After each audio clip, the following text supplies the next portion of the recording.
My wife and I are challenging ourselves to watch the top 100 rated movies on IMDb in 2026. We spin this wheel, land on a random movie, find it online, and watch it. We are watching Give me a Disney movie, please. Witness for the Prosecution.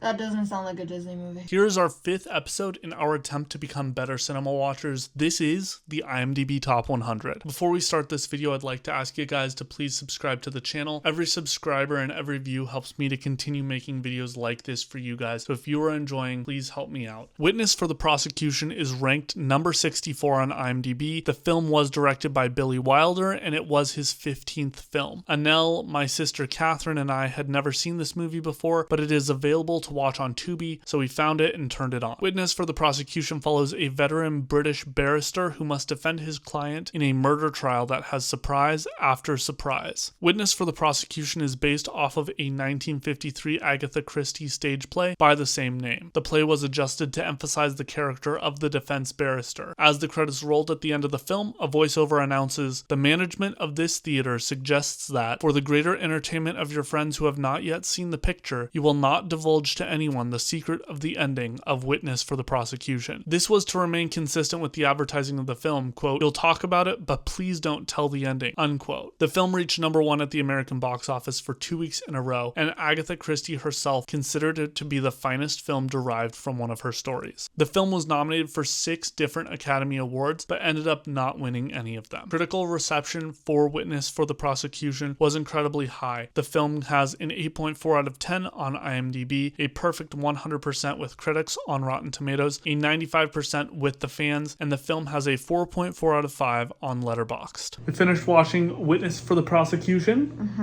Neither of us had seen it before. What did you think? Well, it's definitely gonna be on the lower list for me, and I might have to watch it again because I was very tired, and so I don't think I enjoyed it as much as I would have. What did you like about it? I mean, the actors did really well. Like, it was really great acting. I think my favorite actress in the whole movie was the nurse. The nurse was just hilarious. The nurse was very funny. Yeah, and then just the last 10 or 15 minutes when it was like everything was coming out, that was very exciting. What critiques do you have about the movie? I think it was too long, but also I don't know if that was just because I was tired. I don't know. I mean, I don't really have any critiques. The actors all did well.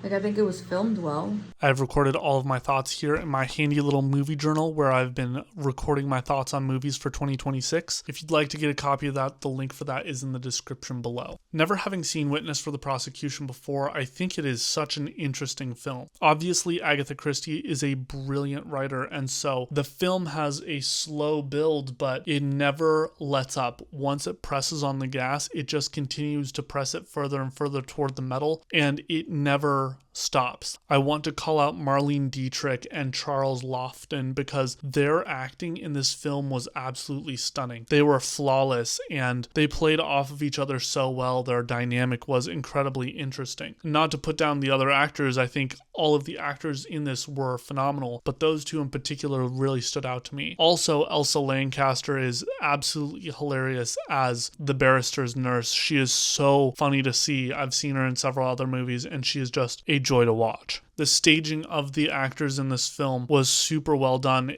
probably due to the fact that they had a very limited variety of lenses and cameras that they could use at the time, but the way that the cinematography tells a story so well really does this film credit. I also think that black and white was the perfect choice for this movie. That was probably a budgetary restriction, but since the film deals with a murder case, the black and white serves this film excellently. In a similar way that it does for 12 Angry Men, I think that the black and white in this really sets the tone for the movie that you're watching. I do think the film is a tiny bit slow at the beginning, but really once it got going, I did not mind it at all, and I found myself slipping into this film super easily. Anel and I are consistent. We both rank this film right above high and low in our rankings. And that is the 5th episode of the IMDb Top 100. Let us know what you thought of this video. Hopefully you liked it. Comment your thoughts on Witness for the Prosecution. Follow along on our quest to watch these beautiful pieces of cinema. And if you want to to get your own movie journal, you can find the link for that in the description below. I do get a small percentage of every sale that is made for that. Finally, I am also a movie director. My film Letting Go of Jack is available to watch on streaming at any of these links. If you prefer physical media like I do, you can also find a link to buy the physical version of the film in my description as well. Thank you guys so much for joining us, and we will see you in episode 6.